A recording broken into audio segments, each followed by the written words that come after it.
Hi, my name's Juliet, and today we're doing an update on the text-to-speech feature in Scrivener 3 for Windows, because how it appears has changed a little since my previous video.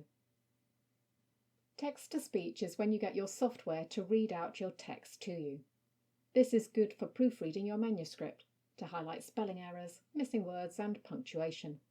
To access this feature in Scrivener, click into your manuscript page where you want to start, or highlight a section of text.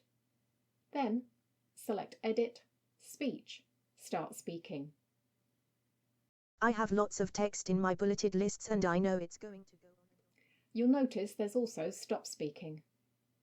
Both of these have commands you can use, or you can right-click to get to the menu more easily. The final option is Settings. This is where you can change the voice settings, such as the actual voice and the speed of reading. This is based on Microsoft Voices and only gives two options of female voices. There doesn't seem to be any way to change these.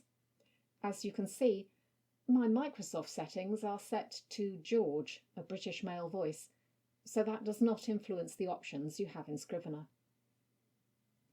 If you don't like these voices, I would suggest compiling a Microsoft Word document and using text-to-speech there, or creating a Mobi file and doing the same with your Kindle Fire. If you want to know about other ways you can proofread your manuscript, check out this video here.